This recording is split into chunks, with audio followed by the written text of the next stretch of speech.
Welcome everyone. Good morning. Thank you all for joining us for today's webinar. My name is Taryn Ford. I'm the Senior Director of Communications at the Colorado Health Foundation. I'm going to share a little bit of intro information with you all before we turn it over to our panel discussion for today. For those of you who don't know us, at the Foundation, our mission is focused squarely on working to bring health and reach for all Coloradans. And we do that work in a variety of ways, predominantly by engaging closely with communities across the state through investing in grant making, through public policy and advocacy, by offering capacity building opportunities and striving to learn more about how Coloradans feel and think about health. And finally, we also do that work through moments like this one today, where we gather together to discuss and explore tough and complex matters related to equity issues. I'm really excited to introduce our new virtual convening series, At the Heart of the Matter. Here at our foundation, we are known for regularly gathering and convening and hearing from community members all over the state of Colorado. We do that in a lot of different ways. Yet, like so many of you, the pandemic has caused us to hit pause on all of our in-person engagement and convening. And yet it's incredibly vital to our work that we continue our commitment to being community informed. It's not just something that can go by the wayside. So we've had to get creative with our resources and how we're doing that engagement. And this new virtual series is a start. Given the current state of our world and the unknown of the future, the discussion we planned for today and our upcoming webinars feel incredibly timely.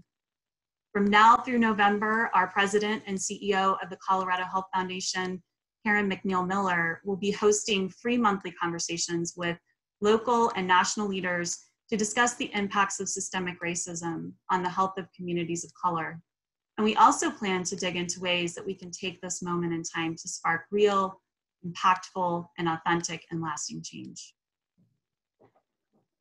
Today, for our first conversation, which is focused on how race shapes our realities, Karen is joined by local community members from across Colorado for a discussion about the starkly different realities that Coloradans experience based on their race. We've got a really exciting panel lineup who I think will push the envelope and explore aspects of racial justice and racial inequity in a really bold way. And before we kick off officially and start, I just want to mention a few housekeeping items. We are recording this webinar today, so you will be receiving a recording of the conversation and a quick evaluation survey. You should be receiving that tomorrow in your email inbox. We really value your thoughts and ideas, and so please make sure you share those with us through the evaluation so we can improve these webinars moving forward. The recording of this conversation will also be added to our event webpage in the coming weeks. We have a lot of people joining us today. We, as I mentioned earlier, had nearly 900 registrants. So we have muted audio to minimize background noise. And with so many attendees, we're expecting and invite all your questions and comments throughout the discussion. We are not going to be hosting a specific Q&A period at the end or in the middle for that exact reason. So if you have a question or comment, use the chat function by typing into the chat box at any time during the conversation. We'll be looking for your chats and we will be weaving in as many questions and comments as we can into the discussion. And if you are experiencing any technical difficulties during the presentation, we do also ask that you notify us of those by typing them into the chat box. We are watching on the back end for both technical questions and those questions that you have related to the panel conversation. So send them our way. We'll do our very best to address them. And lastly, if you just joined in the last minute or so and would like to use the Spanish interpretation feature, do check the chat box for information about how to do that, or send us a chat and we will connect you with our Spanish interpretation team. At this time, I'm honored to introduce our Lieutenant Governor of the state of Colorado, Diane Primavera, for some welcoming remarks. The Lieutenant Governor is a lifelong Coloradan. She spent 3 decades fighting for every Coloradan to have access to quality, affordable health care. And before joining the administration, she served as a state legislator and the CEO of Susan G. Komen, Colorado. Thank you so much for joining us today, Lieutenant Governor. I'm going to turn it over to you for some remarks. Great. Thank you, Taryn, for that kind introduction. It's really great to be here with you. I wish we could be together in person, but maybe next year, I'm hoping. I'd also like to thank the advocates, the policymakers, the community activists, and others joining us today for helping build healthier lives across Colorado. For those of you who don't know me, this issue is personal to me, as I'm sure it is to many of you, if not all of you. And I've committed my career to ensuring equitable, affordable, accessible, and quality health care for all Coloradoans.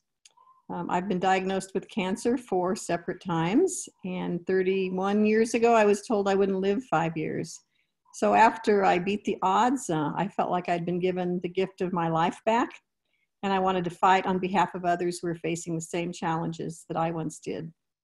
And now as Lieutenant Governor of Colorado, I've made healthcare one of my key priorities, and especially lowering the cost of healthcare for all Coloradans.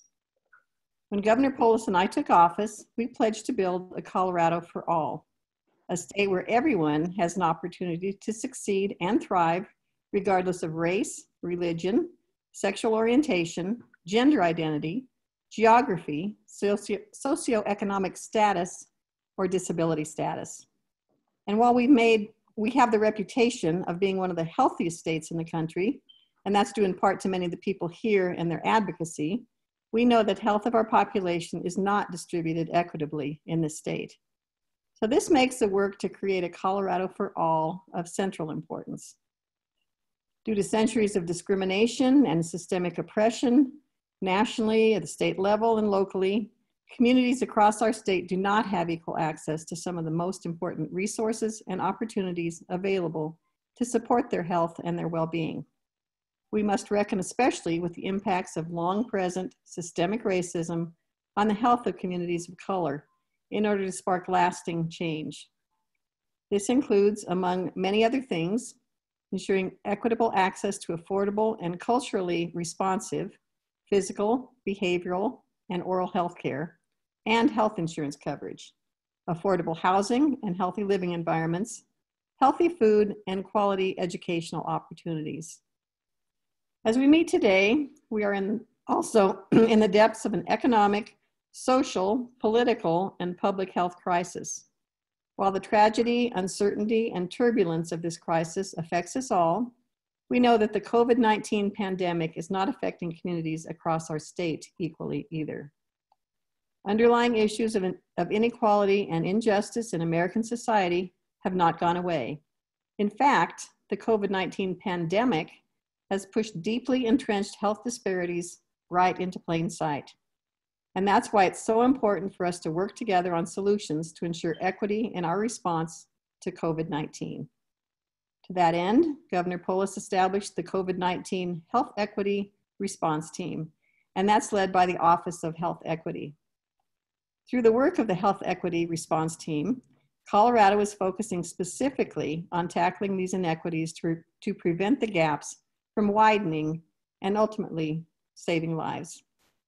Coloradoans of color are more likely to have limited access to affordable health care and are more likely to be exposed to COVID-19 by working in essential jobs. These systemic inequities mean Coloradoans of color, first of all, have a higher risk of being exposed to COVID-19. Secondly, face higher rates of chronic diseases. And lastly, have higher rates of death from COVID-19. And this outcome is totally unacceptable. So far, the Health Equity Response Team has taken action in a number of areas. The team has collected data, including case breakdowns of self-reported racial and ethnic categories, and provided multilingual information and educational materials to the public and on state's COVID website. The team has also worked with the legislature on more permanent solutions on economic protection issues.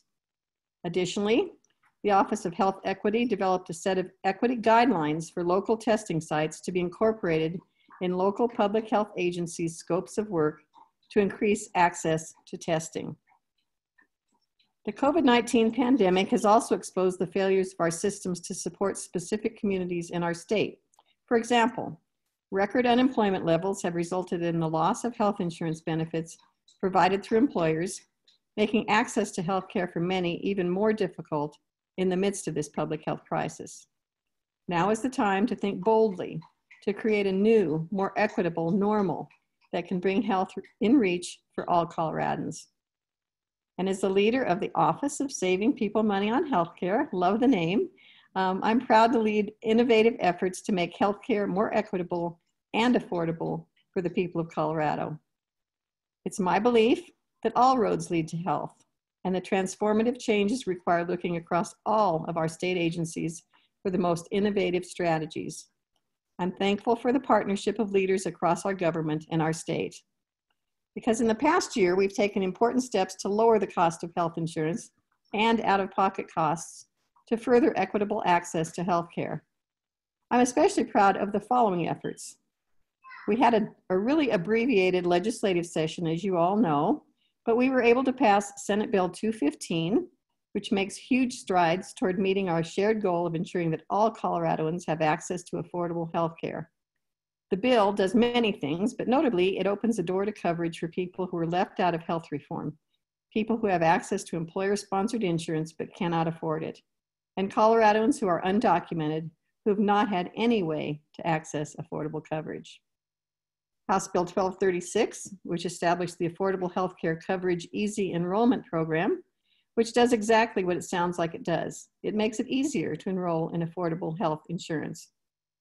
Senate Bill 33, which recognizes the important contributions people living with disabilities make to Colorado's workforce and economy by giving people the option to participate in the Medicaid buy-in program after they turn 65.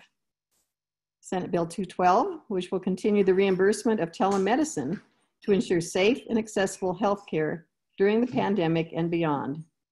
As part of the COVID Innovation Response Team and Colorado's Health IT Roadmap, our Office of eHealth Innovation, which is in my office, also launched focused efforts to expand the reach of telemedicine and broadband in partnership with the Colorado Health Foundation. I'm also very proud of the work that the Behavioral Health Task Force is doing to make our behavioral health system more equitable. It's wrapping up with the publication of a blueprint of recommendations in August. So that's all to say that the administration is committed to furthering the work of health equity in our state, and we greatly value the dedication of the community partners in this important work. So I believe our diversity is our strength. We complement one another, we learn from each other, we make each other better, and in that work, we respect each other's rights, sharing a common faith in our abilities and our future, while having real conversations about how to make progress. Accordingly, policymakers, experts, advocates, and community members must come together to help our state become a place where all residents have the opportunity to live safe, whole, and fulfilling lives. A place where access to resources and opportunities enable us to thrive in our neighborhoods, in our communities, our families, and as residents of the state of Colorado, a Colorado for all. We must address the inequities present in our society in order to ensure this is a reality for the many unique and diverse communities that make up our great state. I am so proud of the work that the Health Foundation and all of its partners do in this area every single day of the week. Our administration looks forward to working with all of you and our legislative partners in the fight to create a more equitable state. So thank you, and it's my pleasure to turn it over to Karen McNeil-Miller, President and CEO of the Great Colorado Health Foundation. Thank you. Thank you, Lieutenant Governor. We are going to spend some time actually diving into many of the things that you just said. So thank you for teeing up the conversation. We welcome you back anytime. Hope you can stay and enjoy the conversation. I'm going to stay for a while. Thanks, Karen. All right, great, thank you. So welcome everyone. I think most of the folks on the call are Coloradans. So thank you for joining us for, as Taryn said, the first in our series of At the Heart of the Matter. We want to start a series of conversations that are real and authentic and meaningful about some things that are difficult to talk about. today we're going to talk about race. We're going to start the conversation about race. We are in a national conversation, some would say a national reckoning around race. And sometimes it's easy for us to distance ourselves and say, oh, that's not us. That stuff happens in New York. That's California. That's Florida. That's Chicago. No, it's not. So what we're going to do today, what we want to do today is bring that conversation right to the doors of Coloradans, whatever that door may be for you. Whether that door is a tent, whether that door is an RV, whether that door is a traditional front door, whether it's the front door of your car. We want to bring the conversation directly to Coloradans about Coloradans. And so to help me with that conversation, we've invited some folks who live it, breathe it, think about it, and have immersed their life's work in the approach for the strive for equity and for anti-racism. So when I introduce you, give a wave so everybody knows who you are. Got Harry Budisidharta from the Asian Pacific Development Center, Janina Fariñas from La Cocina, Bill Fulton from the Civic Canopy, Ernest House Jr. from the Keystone Policy Center, and Dr. Ryan Ross from Urban Leadership Foundation of Colorado and the Colorado Community College System. So thank you all for joining. I know this is probably your 473rd webinar you've done in the last few months. So I thank you for making this your 474th. So I want to start in recognizing the very first thing I said about you, which is that this is not abstract to you. It's not just your work. It's also the life you live and the life you lead every day. You are not immune from, I won't say you, we are not immune from what's going on. It affects us personally and deeply. We take on other people's trauma for a living, and it's just become exponential these last few months. So I want to first start out with finding out how you're doing. And I gave the panelists a little heads up and asked them in 15 words or fewer, tell us how you're doing. So who wants to start?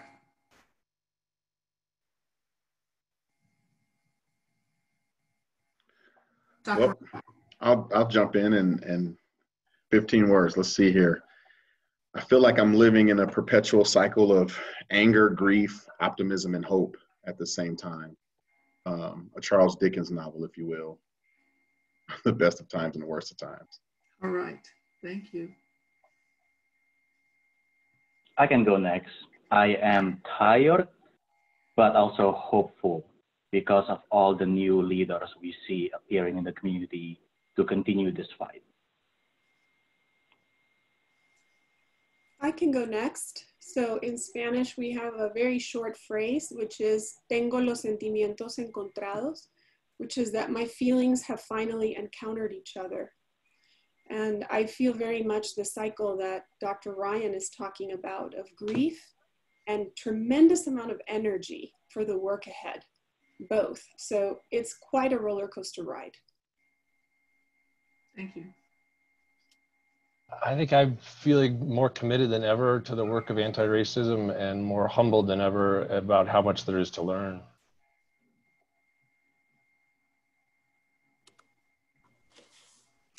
And I think I'm the last one. Yes. Mike DeGuven, thank you again for this opportunity. I would say that, like many others, depends on the day, but being a member of the Ute Mountain Ute tribe, we've remained resilient and will continue to persevere. And we've been what we know as Colorado for the last 10 to 12,000 years, and we will continue moving forward. Great. I just saw a comment that people couldn't hear you, Bill, for some reason. So I'm going to ask you to try again and turn your volume up or speak louder. Sure. Is it able to hear now? Is it better? Yeah, I was just trying to keep... Everybody's saying that's better. Okay, good. Thanks. Trying to keep it short and sweet and saying I feel more committed than ever to the work of anti-racism, but more humbled than ever about how much there is to learn about how to do that. I rely often on the words of others, and my staff knows they're often in the form of lyrics from a song or a song title. So how I'm feeling, I think Stevie Wonder said it best when he said, "Love's in need of love today. Don't delay. Send yours in right away." So that's what I'm feeling we need to be about. So thank you all again. And for those of you on the call, we're going to just try to have an informal conversation and allow you to be voyeurs and eavesdroppers on our conversation. If you have a question, put it in. We'll try to weave them in the conversation. I have some questions, but the responses that the groups have, that the panelists have, may spur them to ask each other a question. So we're going to do this as informally as possible. And with that, let's actually get to the heart of the matter. And that is, so if race shapes our reality, what's your reality these days? What's the reality of you and your family, your community, the people that you are in service to and in service for and in service with? What is their experience? What's their reality today? Dr. Ryan, how about you first? Sure, thank you. Again, thanks for having us. You know, to be frank, you know, I think the experience is just one where it's two-sided, right? There's optimism and hope because there's so many young people, and for the first time, I would argue since Selma, so many white people engaged in conversation and engaged in advocacy and wanting to see change and not afraid to be uncomfortable enough to have conversations. The flip side to that is people in my community are hurting. You know, when you think about, the Black community having 7% of the coronavirus,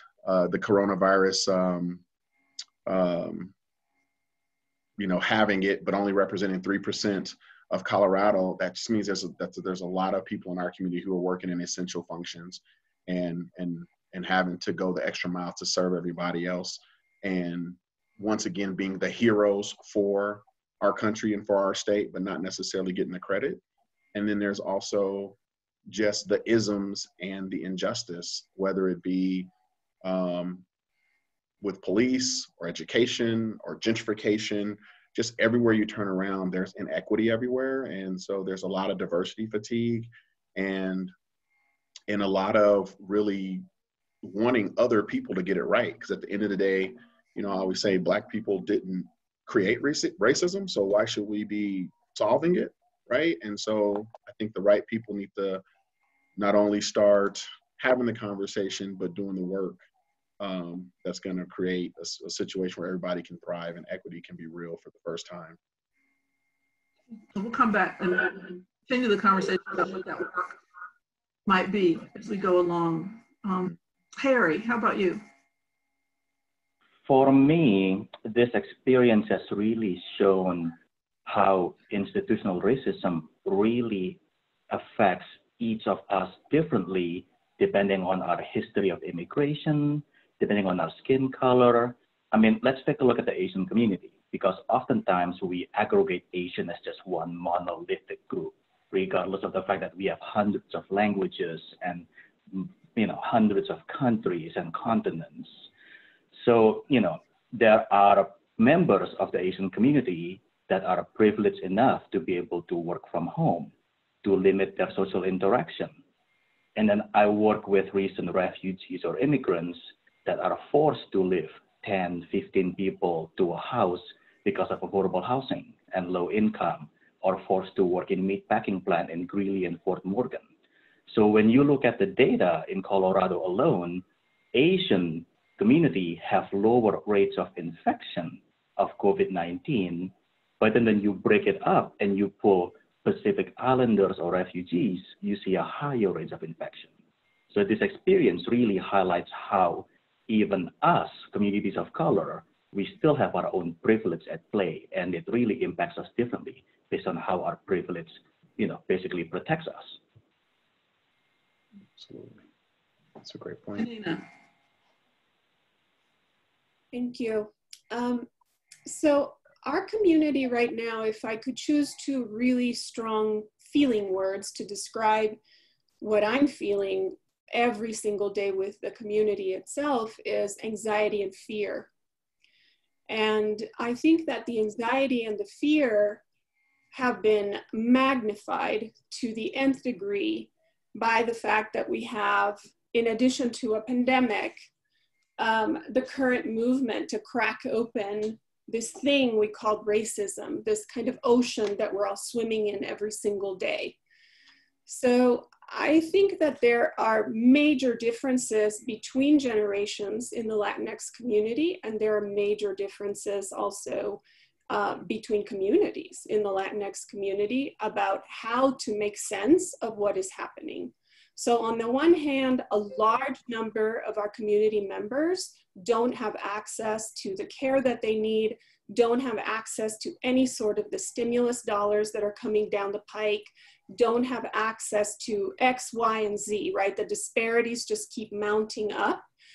But in addition to that, I think there's something really important happening, which is, so if I'm part of this movement to uncover or to crack open racism in this country, how do I make sense of my identity when I thought it was something else altogether?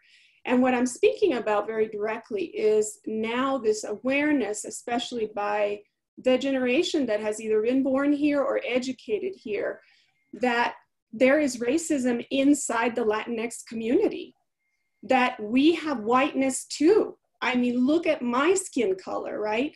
So it is really critical right now to have the conversation around racism inside the Latinx community, in addition to the disparity. So there are many levels to this.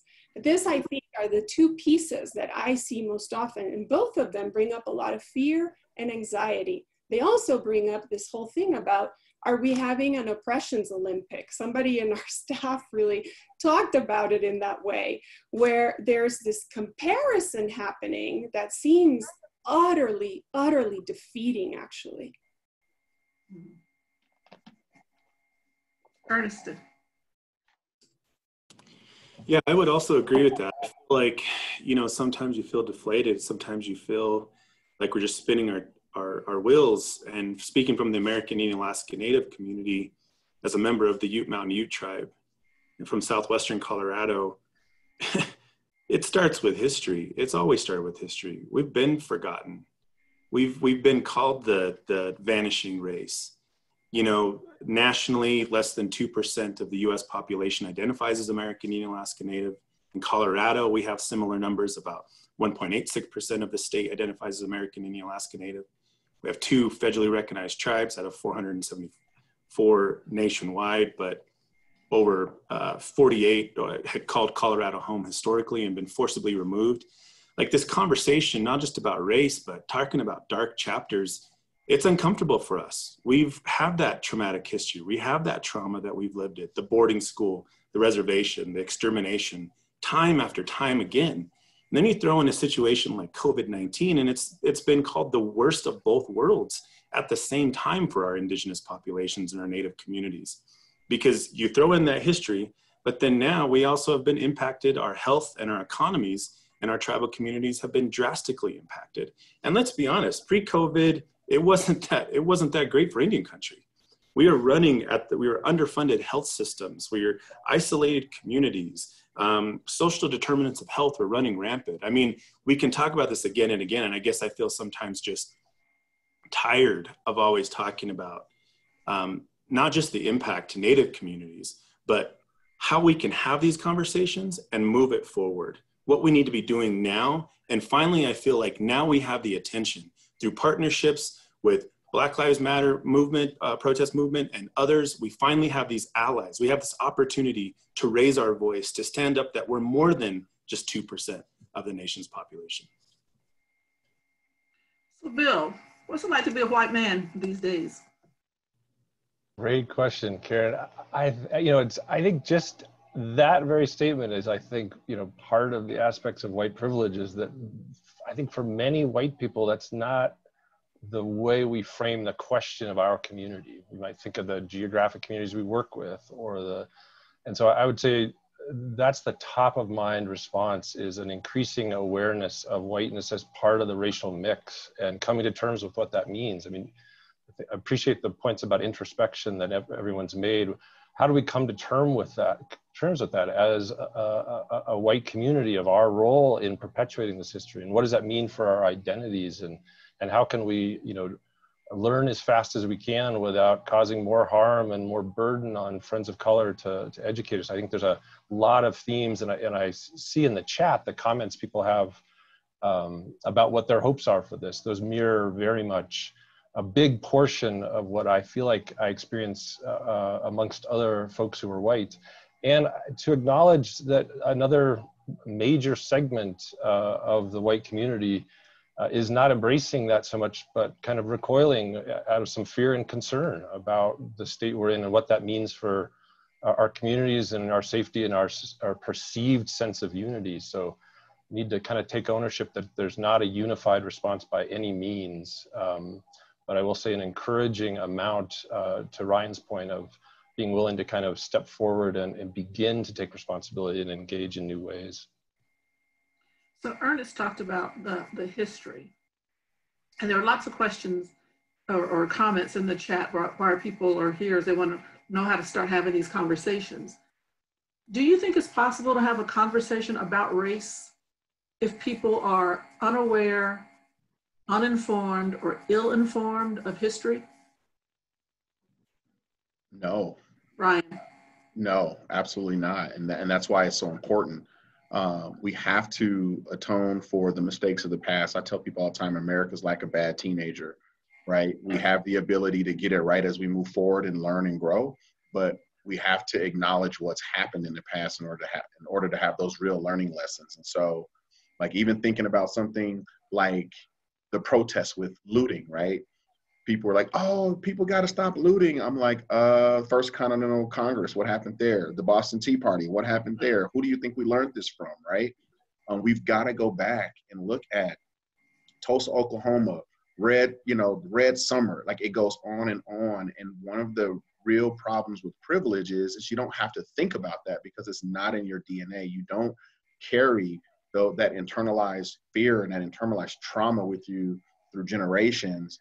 And so people of color have to do that. Our indigenous brothers and sisters have to literally walk around land that was theirs, that was taken, right? How do you think that feels to have the stories of how you own something and have people not want to recognize it or laugh it off and say, but that happened so long ago, it really doesn't matter. So we have to start with history. And, it's one of the flaws of our educational system too, because we're not teaching this stuff. And we have to teach the real truth, not his story, right? We have to teach history. And I think I've said similar to what you've said to many people. I'm sure the people that were throwing the tea over the sides of the ship thought they were doing it in protest. King George saw looting. Right. Absolutely. Perspective, huh? Context is everything. Right. Harry, did you want to respond to that? I mean, I could not agree more with Dr. Ryan about the comments. I mean, I guess in a way you could start the conversation because we all have to learn from somewhere, right? Like not all of us come into this conversation knowing everything. But if the people you're talking to is not willing to learn on their own, not willing to have an open and critical mind, then it's not going to go anywhere. It's going to be as productive as one of those online debates on Facebook forum. And so for those people looking for action steps, one of the first action steps is educate yourself. Educate yourself on the history of how the structures were put in place, how and why the structures were put in place that still perpetuate today. Janina, did you want to respond? I would love to, yeah. I just really want to emphasize what Dr. Ryan and Harry said, because I feel like one of the things that get glossed over in my conversation with other Latinxes is really specifically to this part of history that seems to not exist for Latinos or Hispanic identified communities. And this is completely not true. This is just the way history has been presented. We have a very dark, deep history, not only of colonization, but really of slavery as well. We have a caste system. We had a caste system immediately following the colony, where people who were mestiza, for example, like me, were given a designation on a chart and were spoken about in terms of, these are the rights you have if you are this mix, specifically. You can see that at the Denver Museum of Art. They have a full collection of this. So our history with this stuff is really, really deep and dark, and we need to know it. We need to learn it, we need to know it, and we need to teach our children about it. So in this current environment, I've heard many people say, this time it feels different. And so with either thumbs up or thumbs down, would you agree with that or disagree with that? That this time it feels different? Okay, why does it feel different to you, Ernest?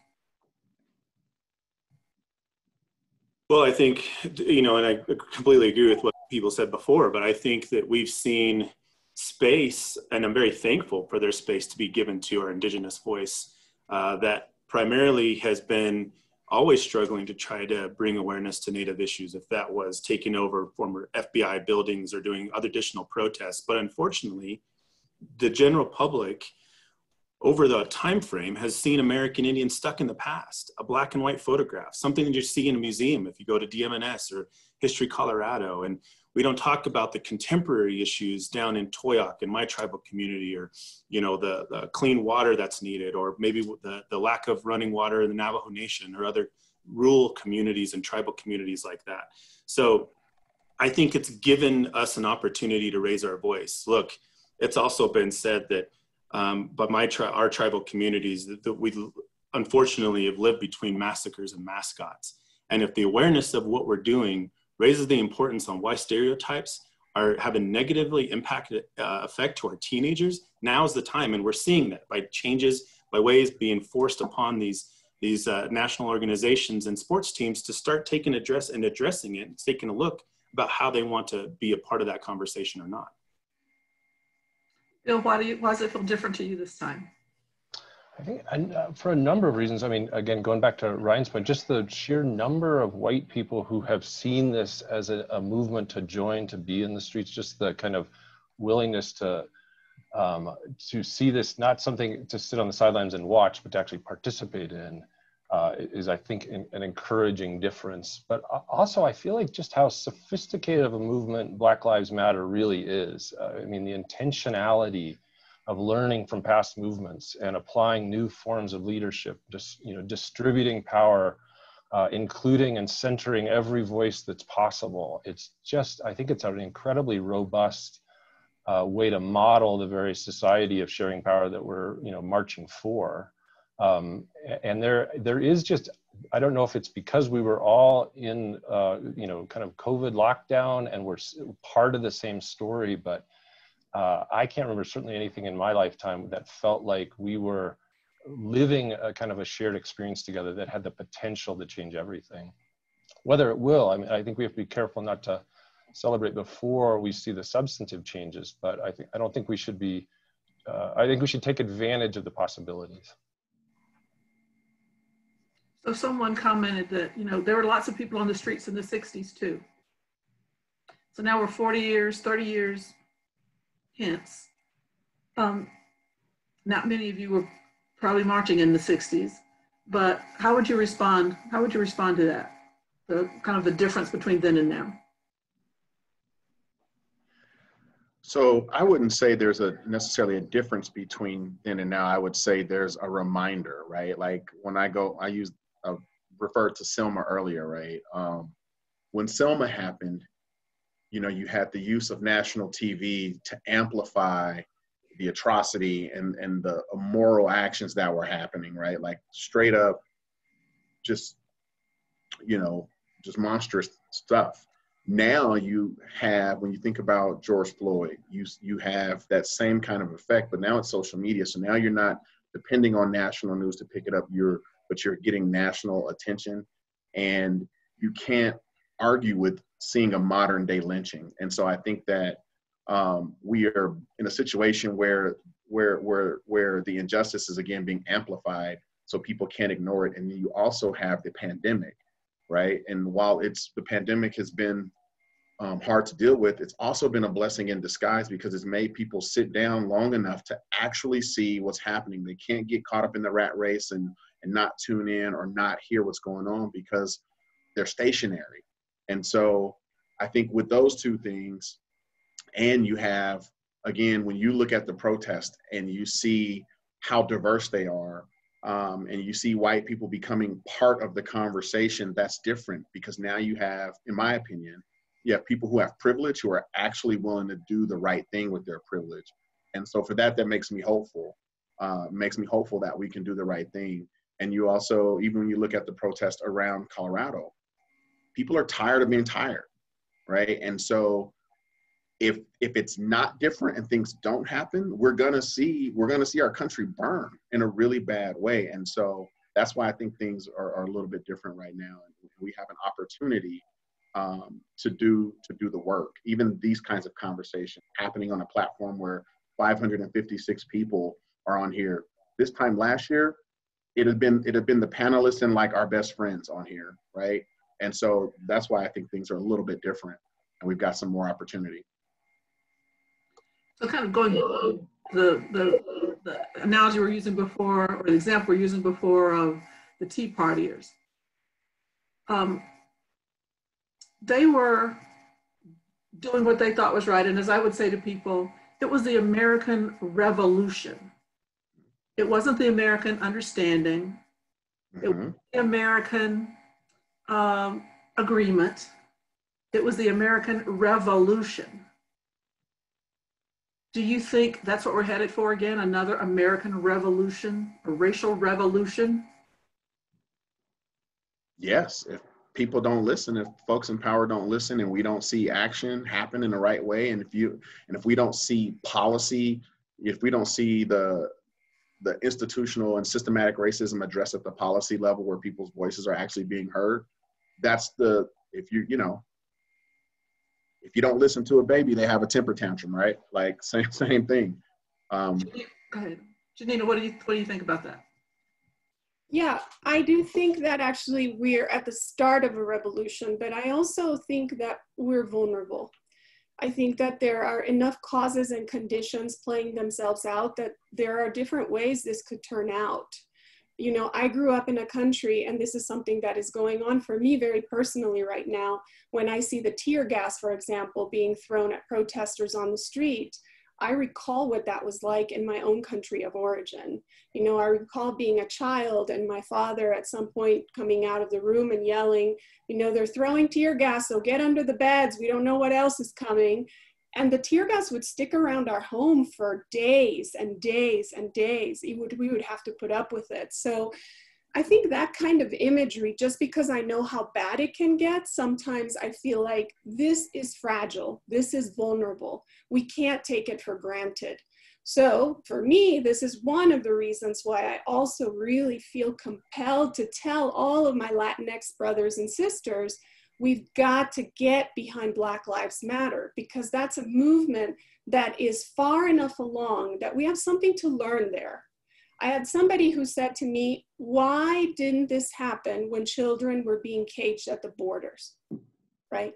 Why didn't people take to the streets and start protesting? And there was anger there, right?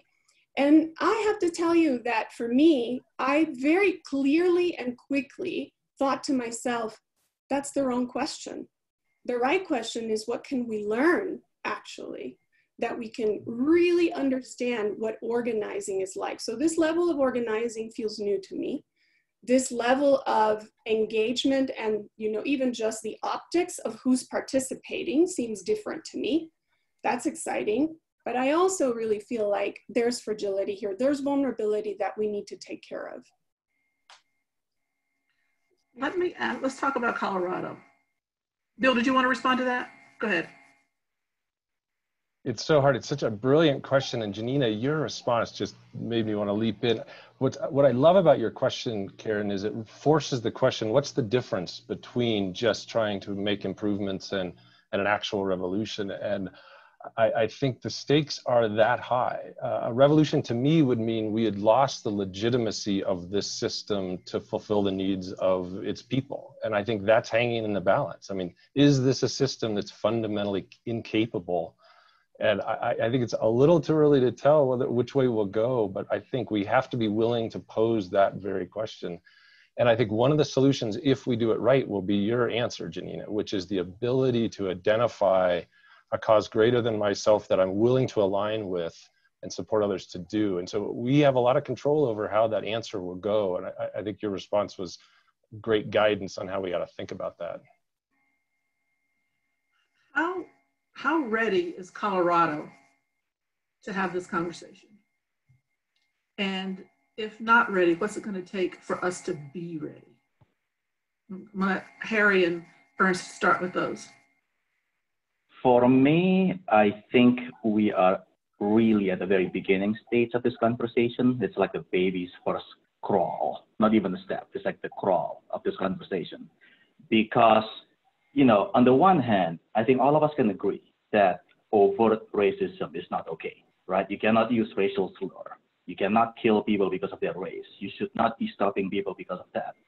But then on the other hand, Colorado, we have a history of voting for policies that are absolutely destructive toward communities of color, right?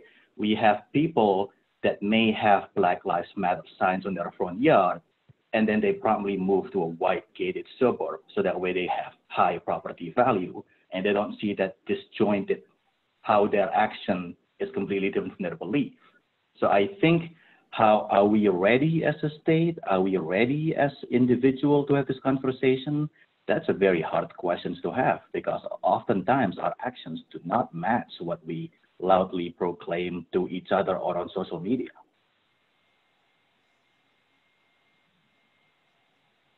Ernest, go ahead.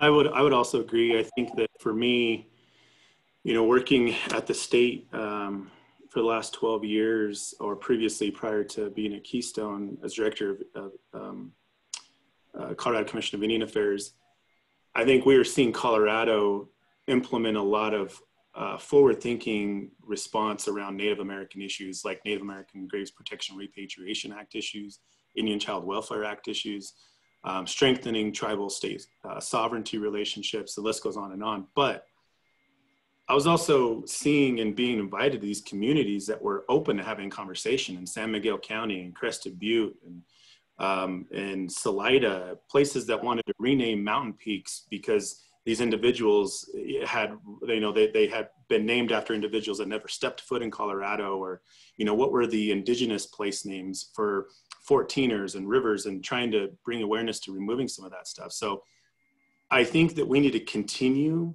much more aggressively in that process. I think looking nationally, Colorado, in terms of, has tried to strengthen the state-tribal relationship, and unfortunately that's not happening across the country. You're seeing huge issues in like Oklahoma and others that don't have that same relationship. And so, but it's an ongoing process. It's an ongoing battle. I get a question all the time around reconciliation efforts. You can't do reconciliation efforts until you start the acknowledgement of that process. And I think it gets back to what's been said earlier, the education policy that we need in K through 12 in Colorado, which is not mandated. We're a local control state. And so, you know, that's why we still have over 30 public schools that have logos or mascots or some type of image specifically about an American Indian, Alaska Native. You know, those type of conversations lead those decisions, and that policy is still yet to come. I think I want to hear from everyone on this question. Janina, do you think how ready is the state to have this conversation? I think there's quite a bit of readiness at the level of leadership, and I am concerned about how we bring our community along, because otherwise, you know, that leadership could also very potentially become dominant in the way that they do things. So I'm always about, how do we understand what the people who are most impacted by what is happening, how do they want to participate? How do they want to solve the problem? How do they want to take care of themselves in the midst of what is happening? And the reason why I don't think we have a lot of readiness in that space yet is because I think that all of us are a little too busy with our own internal dysregulation around what's going on to pay attention to that piece. So I also think there's a lack of readiness, and I'll speak specifically about our community, in terms of whether or not we've looked at our history. You know, we really haven't. The history of how Latinxes came to be in Colorado originally is also laden with all sorts of oppression. And so that's a part that I think that even if we haven't understood that and we haven't really explored that piece, it would give me some gauge around, are we ready or not? Bill. Boy, I'm skeptical. Well, I guess it depends on, like, I don't know what ready really means. I mean, we can't wait to be ready, first of all. And if we talk about kind of what are the signs that we're becoming more capable of it? I think one fascinating marker for me, Karen, was it 2 years ago at the Health Symposium was the focus on race? And I remember very distinctly one of the mornings, which was you were reading through cards, a kind of pushback from a number of members of the community. I kind of presumed maybe from more rural or conservative communities, questioning, why are we focused on race? You know, that doesn't seem relevant for me. You know, that doesn't, you know, why can't we talk about the needs that any community has? And I think you very gracefully explained why and understood those perspectives. I think if we use that as a marker, that, you know, I even felt in my own mind at that time, I understand where that person's coming from. I feel like fast forward 2 years, that's no longer a compelling point in my mind. I feel far less sympathetic to that response to your symposium. And my general read of people in communities is a increasing awareness. This is not just one issue of many. It's a fundamental, like every other issue hinges on how we come to understand race in our country. Bill, at that same symposium, I won't certainly say who it is, but one of a Colorado legislator was quite upset and, you know, kind of finger in the face to me of what an inappropriate conversation, and maybe 50 years ago this would have been necessary, but not now. And this was the end of the day, and I was kind of not as gracious as I was in the morning. And my response was, well, silly me. Here I was just hoping 50 years from now, it won't be necessary. Brian, what do you think about that? So first, that was a great comeback.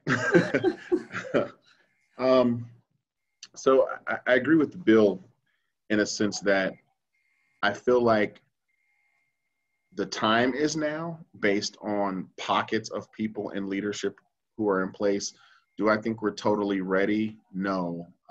Do I think we're capable? Yes. I think we're capable because of the movement and where we are in the energy. And we just have to make sure that, you know, the energy just doesn't become a fad, right? Like right now, you know, people are alert and wanting to have the conversation, and other people don't want to be criticized, so they're jumping into the conversation, right? But we're not ready when I look around and see, you know, we're having conversations around like the Stapleton community, right? And we've got elected officials who are supposed to represent the people who wouldn't come out against things like that, you know?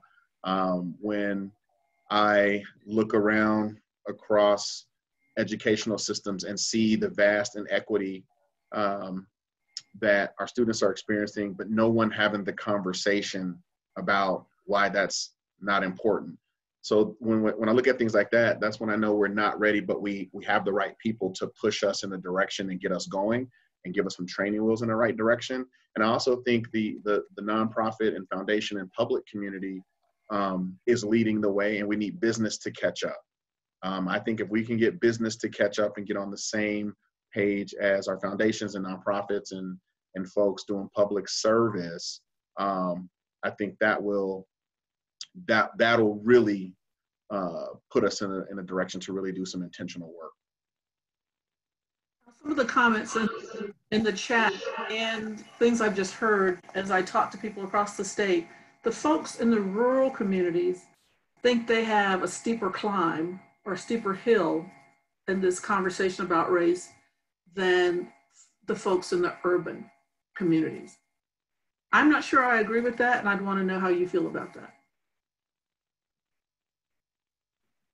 I'll just say real quick, I think that's a division tactic, right? Like, we can't get in conversations where we start comparing our trauma, comparing our challenges. We have to just recognize that everybody has challenges and start looking for solutions to address them. When we start comparing, we actually take away from the work. But to the comment, I actually, I don't agree there either, just because, you know, the levels of privilege can still be, you know, used in a way to create things faster than in areas where there isn't any privilege. And so I think all of that has to be taken in consideration, but we really got to focus on moving our country, our state forward in a way where everybody thrives. And we have to look at where those inequities are and address the inequity and not compare them. Anyone else want to respond to that?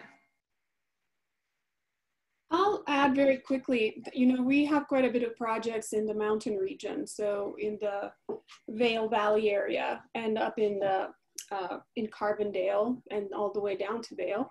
And I think that I would disagree with it mostly because what I experience in those communities in a very direct way is that the community itself is very ready. But there is such a level of disparity between poverty and incredible wealth that the conversation isn't being bridged. So I don't think that's an issue of, is the community ready, or even an issue of, do they have a steeper climb? Maybe they have a steeper climb because the people in dominance are not willing to have those conversations, maybe, but that's not an issue of the community. And one of the registrants just said that they live in a conservative rural community, and we don't have many people of color to provide a different voice. I don't necessarily think you need people of color in your community to have the conversation about race, because we all still vote on state referendums that have an impact on race.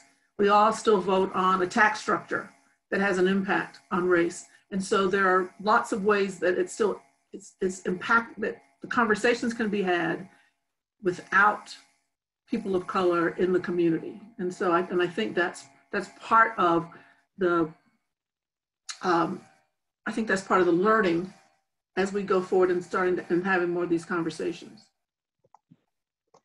Ernest. I just wanted to quickly add too, I agree, thank you for clarifying the question, because I could see it being from Southwestern Colorado, where maybe the perspective was taken. And, you know, I automatically think about just my own community of a reservation border town, and where border town racism tends to happen a lot between on-reservation communities and off-reservation communities. You know, I think throughout the last 50 years, these hot pockets of definitely have been identified by the U.S. Commission on Civil Rights and Colorado Civil Rights Commission, not just in Southwestern Colorado, but in Farmington, New Mexico, Flagstaff, Arizona, Gallup, New Mexico. And I think I'm seeing, at least in this conversation, I've been pleasantly surprised to see the growing voices that are joining some of the local protests or community advocates asking, how do we have this conversation much broader than tribal versus non-tribal, and also including perhaps members of the Navajo Nation or other areas. So I've seen the increase just within this context in the last few months as well. So let's talk a little bit. I'm sorry, Harry, go ahead. And I just want to add to what Ernest said about that comment, is that it is even more important for white people to be part of this conversation and to call in your community, because chances of somebody saying a racial slur to me in front of my face are pretty low. But they might go back to the locker room and talk about it with their friends. They might go to their Thanksgiving dinner, say to their family. This is where we need allies for you to exercise your power and privilege to counteract a lot of these sentiments publicly. Now, in many communities of color, there is the version of what the Black community calls the talk. The talk you have to have with your children of color about how they have to move differently within their world than many of their white friends. I live in a nice neighborhood, predominantly white neighborhood. So when we moved in, I took my then only 13-year-old Black son to meet the security people that roam the streets, to say, this is our address, this is where we live. If you see him walking up, riding his bike, if you see him go in somebody's driveway, he dog sits for, I had to do that. Now he's, 18, 6'5", 225 pounds. It's a good thing that they know who he is. That doesn't mean he's absent any of that. But what's the version of the talk in the other communities represented here? Janina, what's the talk in the Latinx community? Currently, it's a question. How do we have the talk? Primarily. And it's a really important question that actually is only surfacing now.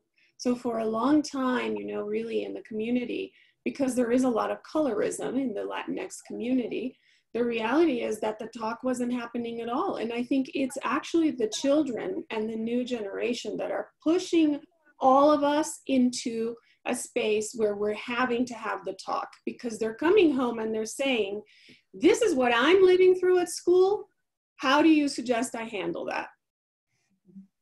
Harry, I saw you nodding vigorously when I was talking about that.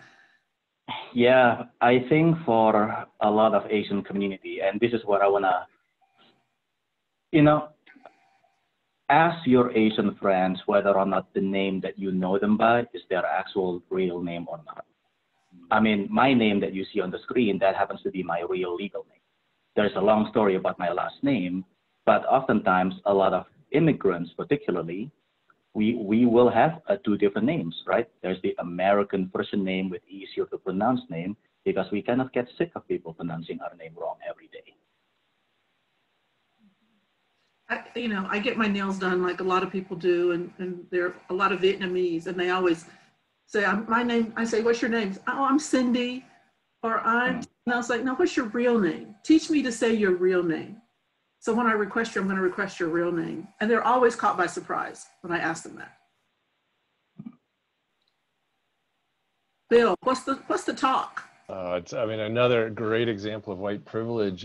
I feel like the reverse is starting to happen. There is kind of a growing reading list it feels like kind of first year in college where everybody's carrying around white fragility and things about understanding whiteness. In fact, I even just saw a Facebook post summarized, or someone sent around today. It's like the 90-minute story of institutional racism, or 90-second version of slavery, Jim Crow, redlining, just almost like, here's the required history course in a nutshell to understand the evolution of whiteness and power and privilege. And I think the corresponding follow-up would be, how does one use positions of power and privilege that weren't earned in service of making the world a better place, just to understand the context that we swim in? Ernest, did you want to respond to that? No, I think that the version of the talk, I think, for my tribal community down in Toyoak, Colorado, starts at a young age. We don't have any educational classes or programs on our reservation. All K through 12, all students are bused off the reservation. to the local school district, which is about 20 miles north of our community. We're identified as a food desert. All the services, the majority of services are provided off the reservation. So your interaction with the non-tribal community, it can be pretty frequent every time you go off the reservation, which has made this COVID-19 situation and this pandemic very interesting and even heightened, because so many tribal members, not just from my community, but hours away on the Navajo Nation, will drive hours into the nearest big box store, if that's your Sam's Club or your Costco. And when the numbers were increasing in Navajo communities, they're being treated differently. And then they're having to try to get their supplies and go back to their reservation community. So it's only heightened, I think, a lot of these conversations, I think, is going to even be more heightened moving forward on how we approach that. Brian, I think you have young children, right? I do. And when did you start the talk? As soon as my son started going outside and can play by himself. My son is 10, and he knows phone number, address, social security number, how to talk to police, what he needs to do to make it home. We have conversations about, if he's with his kids, with his friends at school, and he goes to a predominantly white school and everybody's throwing rocks, he's going to be the one, right, that gets suspended, right? And so he has to think about his actions, and it's really unfortunate to have those kinds of conversations. And it's even more unfortunate for him to see what inequity looks like in a way that he has to look at me and say, okay, Dad, you go out and jog in the mornings early, and we live in an area where there's new development. You're 6 foot, you're 250 pounds. Are you going to be safe? Would you please not go work out when it's dark? Right? These are the kinds of conversations that I have to have with my son, because this is our lived experience. Ernest, and then the governor, also the lieutenant governor, also talked about the pandemic, and many of you in your opening statements about what it's like right now talked about the pandemic. So here we are with this reckoning on race in America and racism in America in the middle of a global pandemic. To what extent do you think the COVID and the impact that COVID is having has helped shine a light on some of the inequities?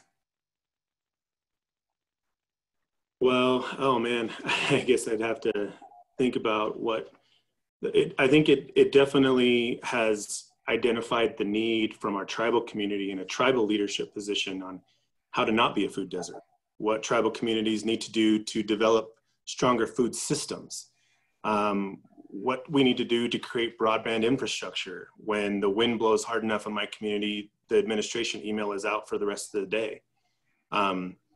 My tribal community is very strong, and they did a quick early intervention. And because of those early policies, by setting up checkpoints and putting in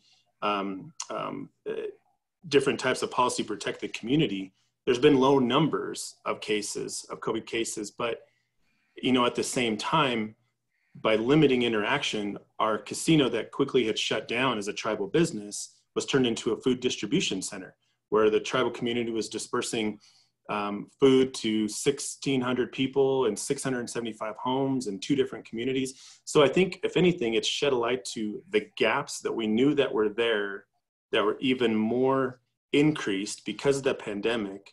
But then also, it's been an encouraging process to talk with other tribal leaders to see what type of intertribal coalition can be built around addressing these type of issues. Because if we want to see the numbers still being decreased in tribal communities, there's going to have to be a system where we're limiting the interaction and bringing some of those services that really, frankly, weren't there before.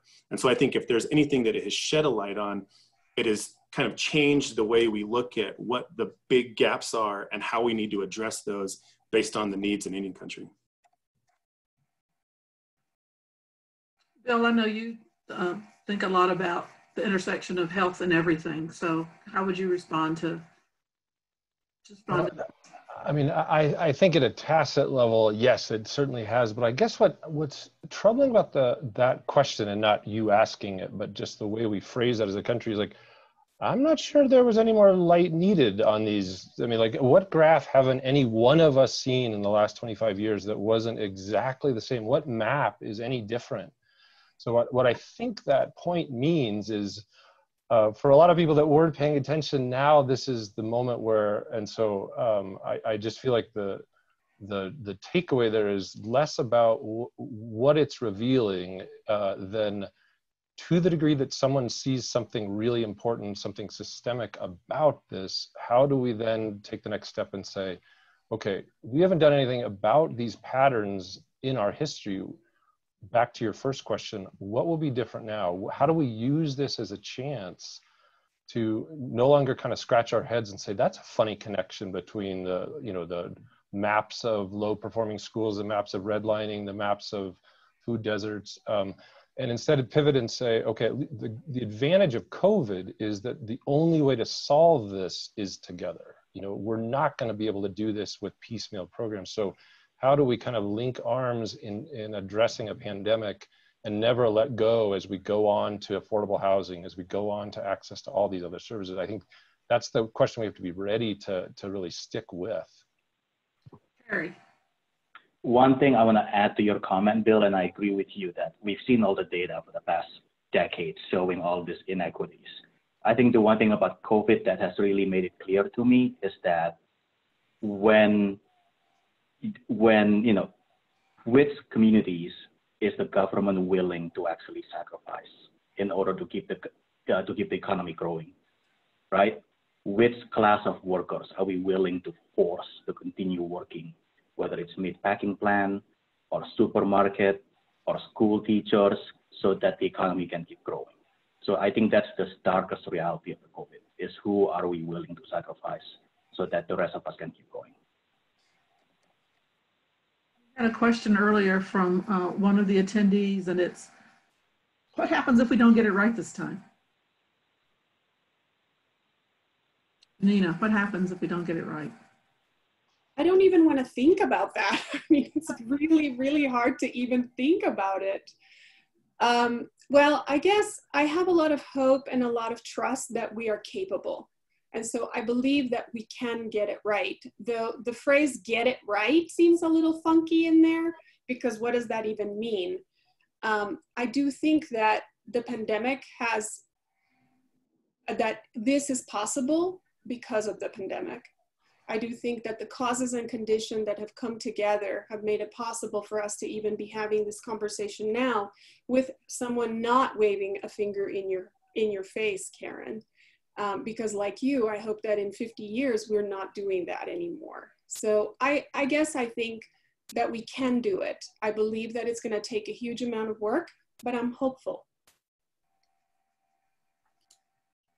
I just would add real quick. I mean, if you think about being in survival mode, I ask people this all the time. As a parent, what wouldn't you do for your children, right? For them to be okay, for you to feed them, right? There's not anything you would do.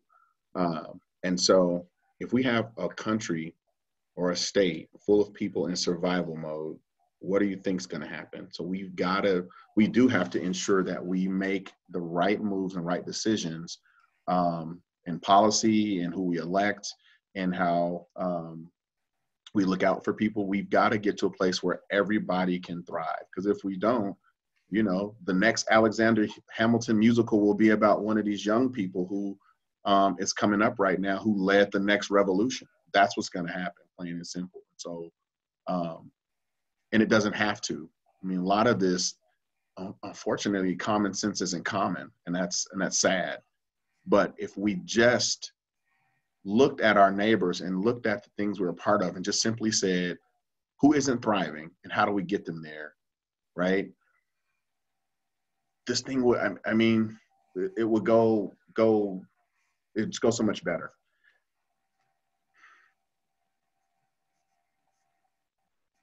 Anyone else want to comment?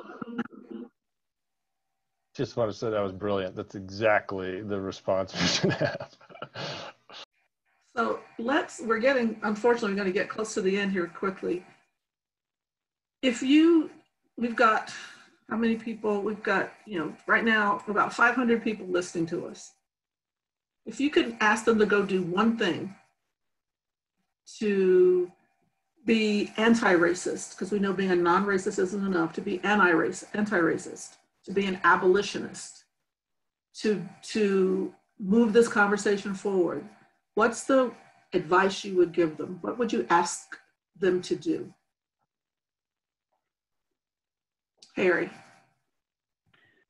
I think most of us on this phone call works for either foundations, nonprofits, or government organizations. This is where one thing that all of us can do, and I'm including myself in this conversation, is that we could demand that our own organization dedicates a specific budget line item to engage in this anti-racist, anti-oppression work. Because Instagram posts are cheap, budget line items is really when the rubber hits the road. Janina. I'm going to stick with the piece about history and say, go learn about your own family history, your country of origin history, the history of the place where you live, and then let that move you. Let that get you to a space where you feel so deeply connected to that history that you're willing to do something about it. Ernest. I agree with both of those. And I think the only thing I would add is to encourage people within your organization to find opportunities within your sphere of influence to ensure that a Native voice is at the table. So often our Native communities have always said that, you know, if you're not at the table, you're on the menu. And now is the time where we just talked about the opportunity to do that. And there are amazing Native American organizations out there throughout the state, voices that can give you additional perspective, become educated, get the history, get knowledgeable yourself, and reach out to those folks to be a voice. Bill.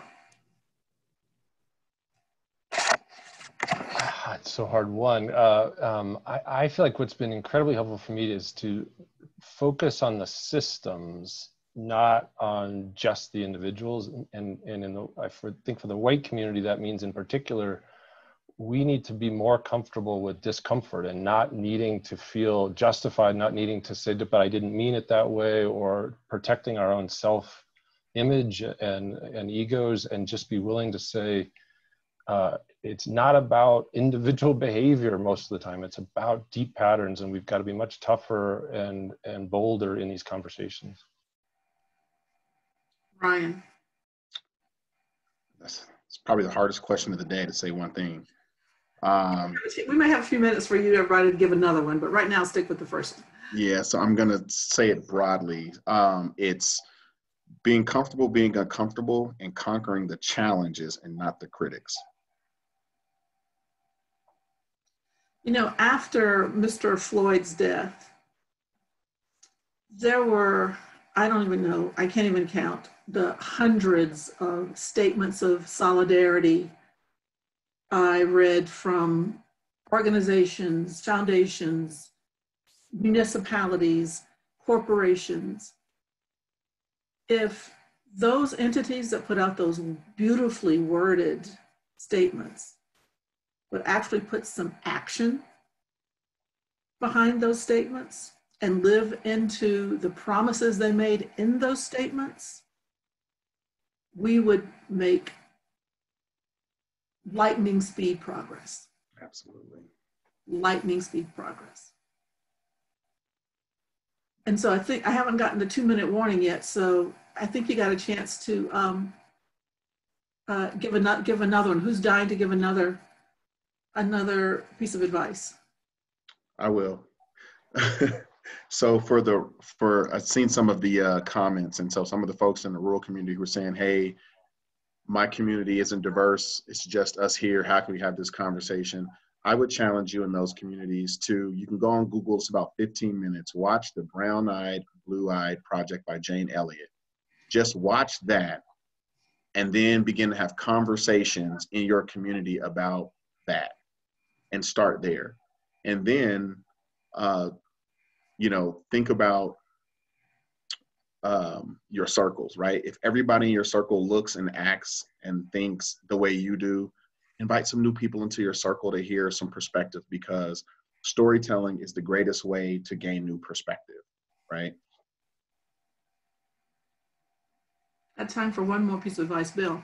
Well, I think one thing that we're trying to practice internally is start with ourselves. We've really tried to look inward before trying to do any work externally and ask fundamental questions. Who has power and how do we use it? How do we share it more? How do we focus on these things together? Just very basic questions internally as an organization is incredibly revealing.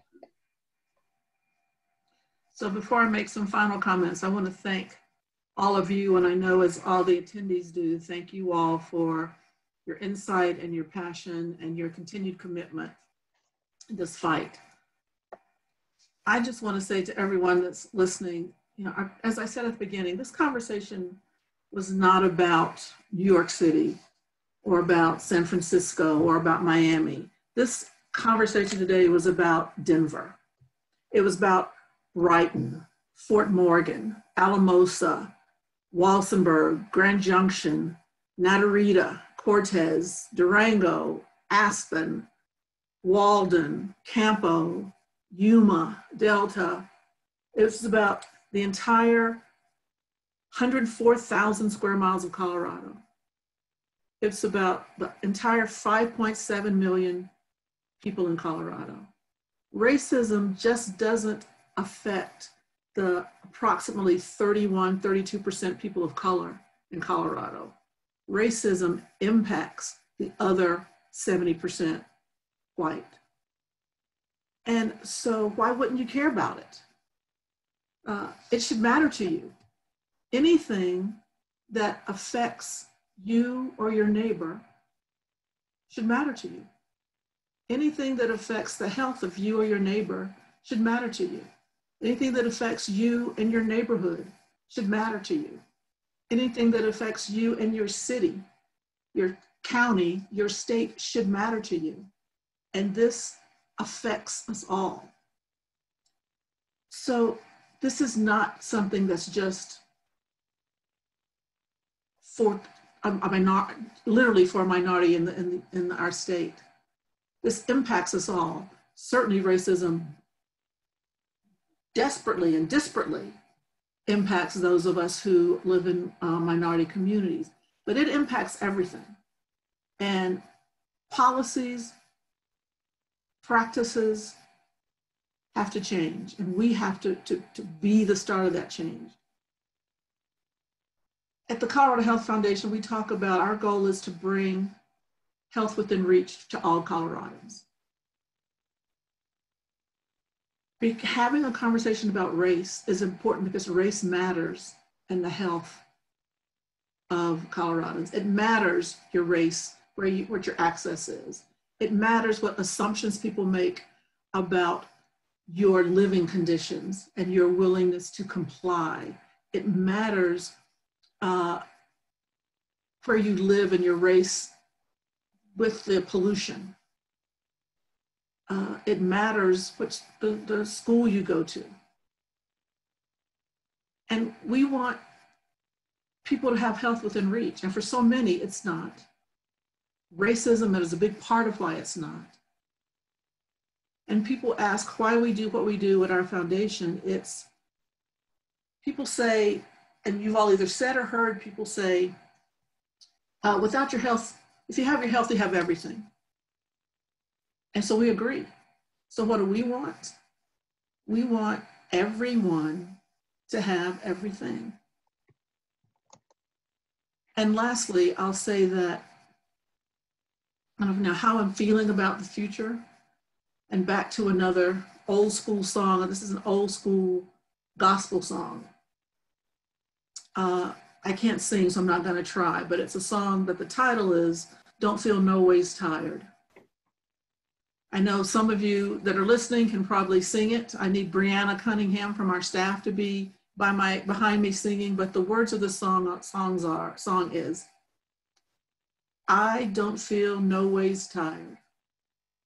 I've come too far from where I started from.